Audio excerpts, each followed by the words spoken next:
We realize the media is not quite as fast as Alex, but if you could please fill in the seats, we'd love to get started. Turn you on. Perfect. And our cameras are all good? Yeah? Okay, thank you, ladies and gentlemen of the international media, for joining us at the first official press conference of the Audi FIS Ski World Cup Finals Andorra 2023. We are joined first and foremost by our downhill title winner, Alexander Amat Kilde of Norway. And Alex, it's your second consecutive shiny globe we're looking at here in title. You secured it first in Aspen. Now you get to see it. It's been a heck of a battle with Vincent and some of the other skiers. How have you been able to be so consistent with 6 victories? Oh, I get the question a lot, and I don't know really what to answer. It's a teamwork over time that's been really paying off. And right now, I've found, with Atomic, with great equipment, with my skiing and my experience being on the tour for some years, I really found like my rhythm and my consistency comes from good skiing and to keep it going like that. And really humble in the situation to be able to take another crystal globe, especially in downhill, which is a dream come true again. And I'm going to continue do my work because I want to do it again. Vincent this year had 4 wins, with his victory today. That's 1 more win than you had last year when you won the globe. Did you really feel him and Marco and even Jack Crawford breathing down your back this season? Yeah, it's been an amazing season, all the battles. The battles as always with Automat, but also with Vincent in downhill. It's when you win 6 races in downhill, then it speaks for itself a little bit. But also for Vincent, it's been an amazing season, and winning 4 races, you should get a little bit of a globe too. But it's hard to split it in 2. And for next year, I think it's going to be there again, and with the other great skiers on the tour. So can't rest now. We got to keep going. You mentioned team spirit and all of the factors that surround you and influence you in being able to be consistent. The Norwegian men's team has, for a few generations now, been known for its team spirit. We're seeing that a little bit more on the technical side these days. Do you feel like that's going to grow and rebuild on the speed side under some leadership from you, perhaps? Yeah, I mean, first of all, we need skiers, but we have a really strong small team, speed team. When I talk about the team, it's not only the athletes, it's the coaches, it's the staff around it that really helps us doing what we need to do to win races and to be prepared. Downhill is all about analysis and having a good plan. And we also get to ski with the younger boys, tech boys sometimes, and feeling that spirit and doing that kind of work together is brilliant. And I am really, really happy to be a part of such a great team, and also to be able to be one of the older ones, sort of a leader. And it's amazing to be in that position. You have a personal partnership with Syngenta, and always looking towards sustainable food growth. We also talk about climate action and sustainability in the sport of skiing. I know you joined some other prominent athletes this year in signing this call to action to look at how we can build sustainability measures into the sport. And the organizer here in Andorra is looking to do this first in their World Cup events, but also in the bid for World Ski Championships. What do you think is important about sustainability in skiing, and what can actually be done? Yeah, I mean, we've seen it firsthand this year. That's lack of snow in Europe, and we see more extreme weather. And for us as athletes, we're probably not the best role models when it comes to traveling and all that kind of stuff. And I signed that letter to FIS to address a situation which is important. We need to make some action, and hopefully we can make our sport more efficient when it comes to the sustainability. And I think it's really important, not only for us, but the whole world in general. So we got a job to do, but we also need to keep our sport running, and got to take step by step. We'd all like to see a future for it. I think I speak for everyone when I say that we've really enjoyed seeing the joint success and support between you and Michaela. What can you say about her winter and any influence that it's had on you? She's my biggest idol, honestly. She's a great skier, but also incredible human, and I get the time to spend with her is for sure the best time of my life, and um, she deserves it more than anybody else. The way she works, the way she's been through, tough times, good times, she always do with a smile, and she is super caring and brings her team also with her, and I think that's super motivating, inspiring to see, and yeah, she's a legend. And she has one by her side as well. Little biased there, but still, We'd like to open it up to any questions that we might have from media in the audience. Brian, you're usually good for at least one. Down in front, okay. Hi, Mr. Kilter. Congratulations for your result. There is a massive explosion last years in sports in Norwegian sports. I mean, we have Jakob Ingebrigtsen, Karsten Warholm, Kasper Ruud, Magnus Carlsen, Erling Haaland, your handball national team, for instance, also. There's you. So what's going on in Norway? Maybe it's in the water. I don't know. No, I think it's just we have a culture in Norway where hard work pays off, and I think with the resources we get from parents, from a lot of experience throughout the years in Norway, you will be able to reach the level you want to reach. And we are lucky to grow up in one of the healthiest and great countries in the world, and we can focus on our sports, which is probably not the most important thing in the world, but it's something we can do with joy and keep our mind focused on what's important to be best in the world.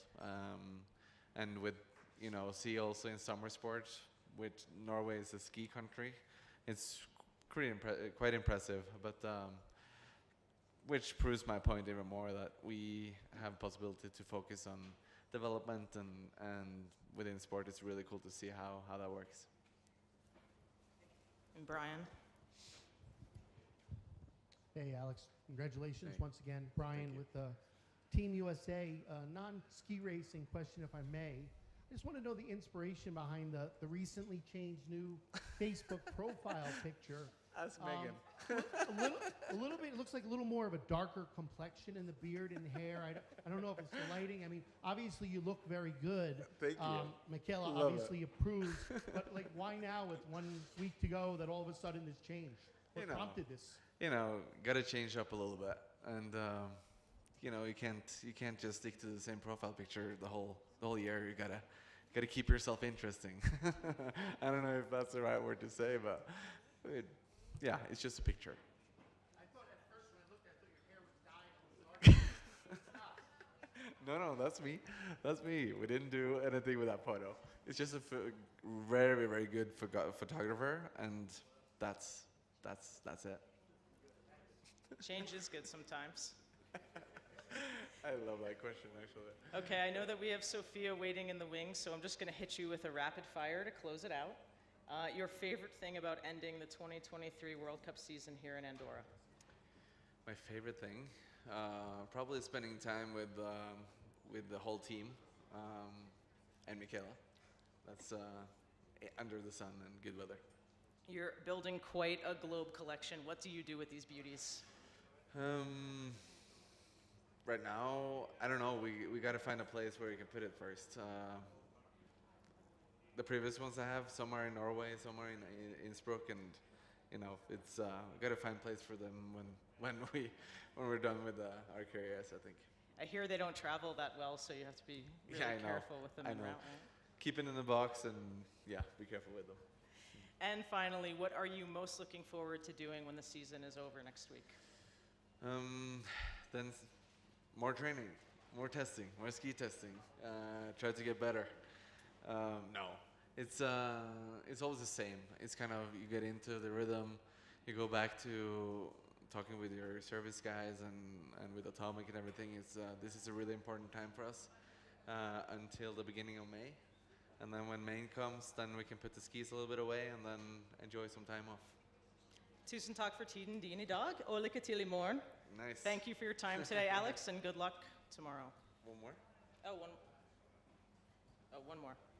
Yes, well, congratulations. I want to ask you a question about the championships. You know, Andorra is a candidate for the 2029.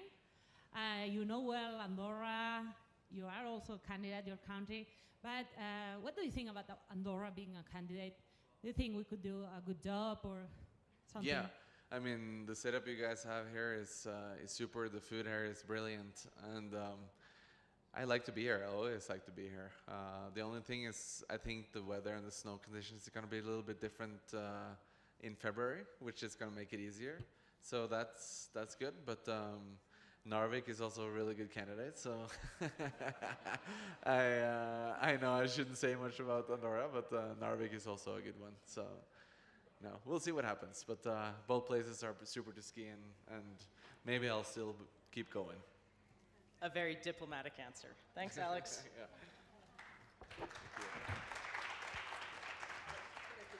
Yeah. Should I sit? Yeah.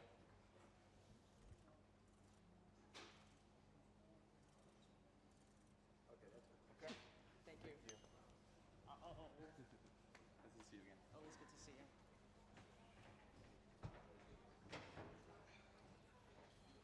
Sophia, your beauty nap is over. We're going to need you up here on the stage.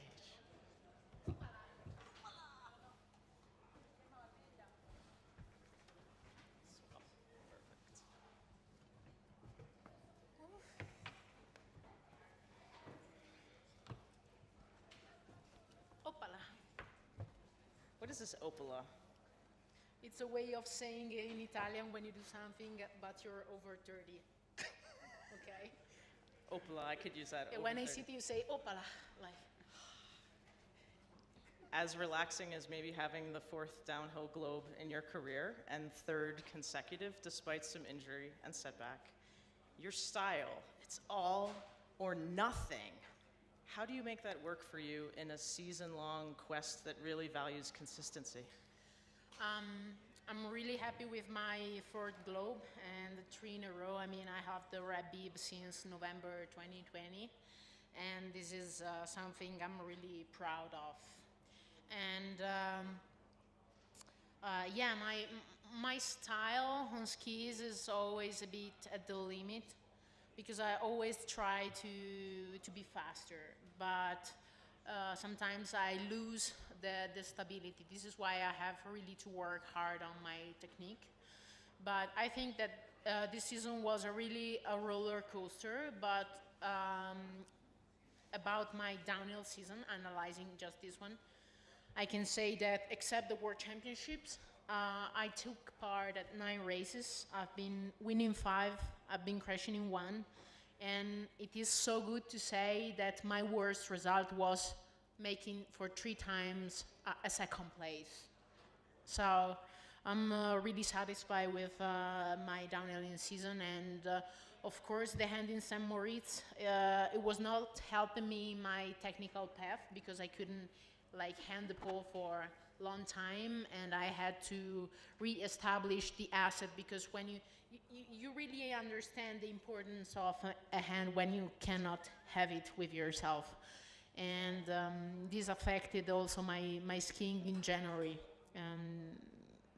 But at the beginning of the season, I was really stable, and I think that the path I've been taking the last summer was and is still really good. So we will really work hard to do a stable season.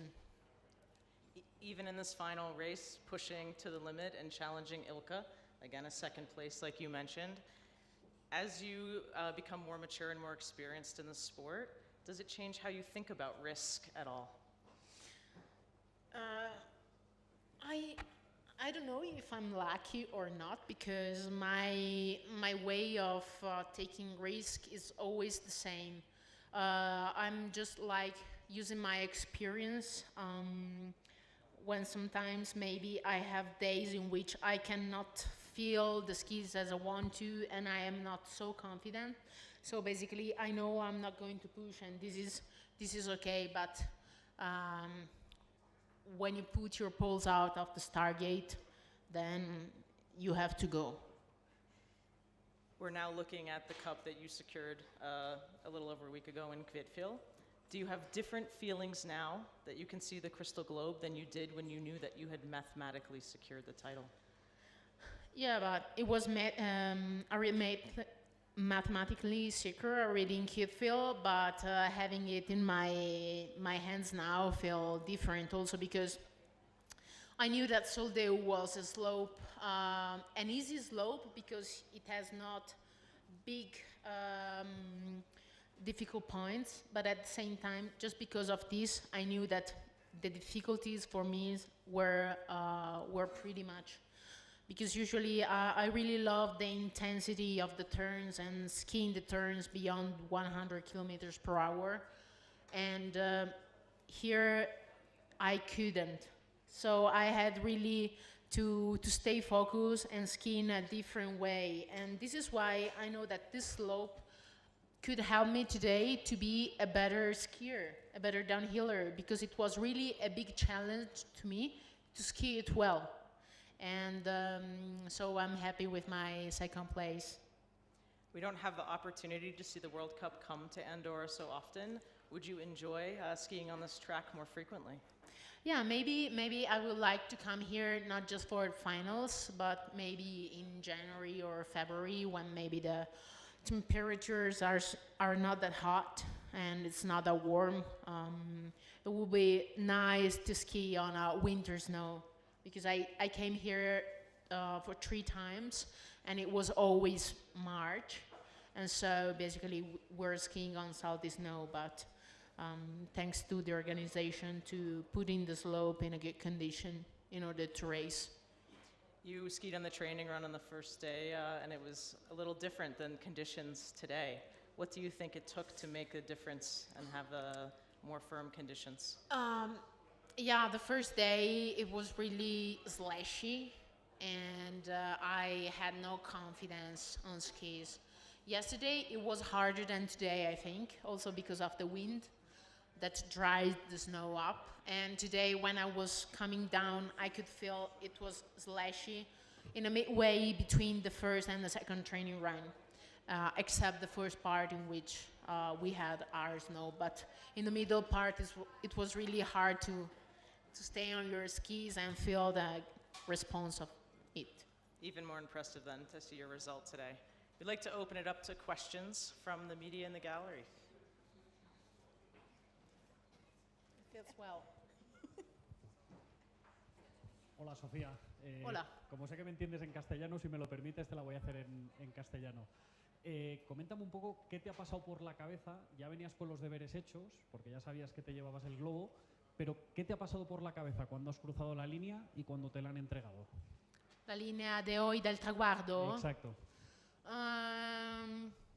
Por cómo he esquiado, no pensaba que estaba segunda, porque tenía unas sensaciones muy malo en la middle part. Pero fui feliz de ver que estaba arriba de las Tuec y creo que esta es una pista que le gusta mucho. Así estaba feliz porque saber de haber hecho 9 competiciones en descenso, he ganado en 5, no he completado una y fui para 3 veces segunda, y esto es el peor resultado de mi temporada en descenso que puedo decir. Estoy muy feliz. Other questions?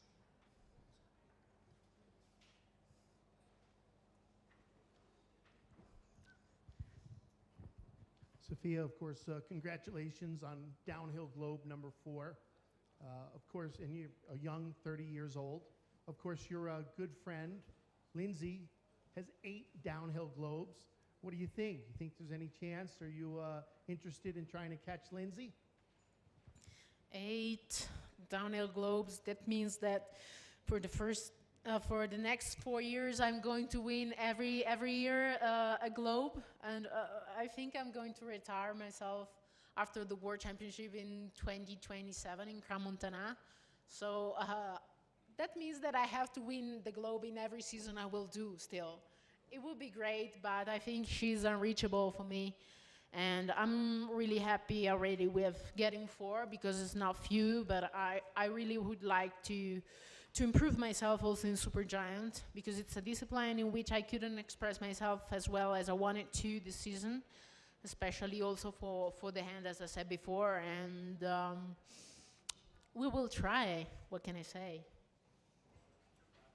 Thank you. Any other questions? Arrivo. I guess you have a degree in poetry and in Latin studies, I think. I've read something about that. This is a surprise. Yeah, no, you haven't. My mom is a professor of letters and Latin, but I'm still not a doctor in anything yet. But have you studied something about that or not?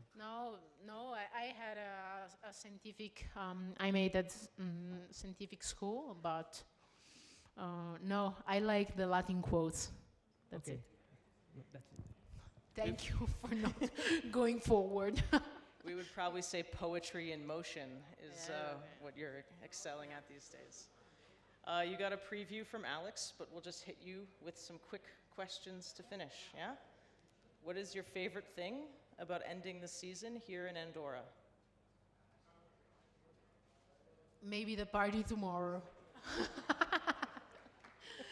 Maybe the party tomorrow, but it's, yeah, as I said, as an athlete, the possibility to improve as a skier, as a downhill racer, because this was really a tough slope for me, for my skills. So I have to say thanks to this for this opportunity to Andorra and Soldeu. I haven't been eating pata negra yet because the food in the team hospitality is something unbelievable, but of course it's better. I don't eat pata negra before any race. And then, no, I really like Andorra. Okay. We stay always good. What do you do with your globes now that you're, adding? Before coming here, well, we started on 19th of February, okay, because it's 1 month I am around between Suiza and Norvegia, Sweden, and here. And I have a big library in my home, and I have 3 of these. I had the 3 of these, and I created space because I think it's important to create space for the things you want to get in your life. So I will put it on the library. It has still a lot of space. Also Only 9, if they want to come. only in Brian's head. And finally, what are you most looking forward to doing when the skiing is finally over for the season? Skiing again.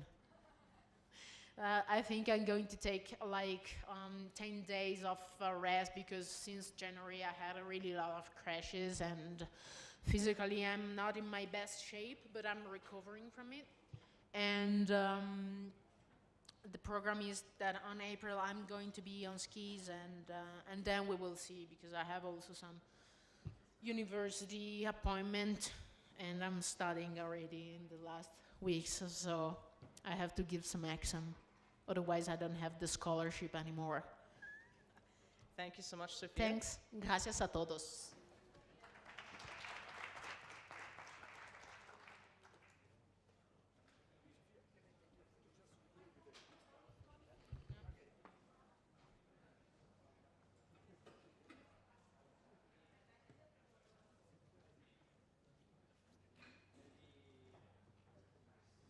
Thank you. Did you learn how to write with the other hand? Huh? It's this hand. Did you learn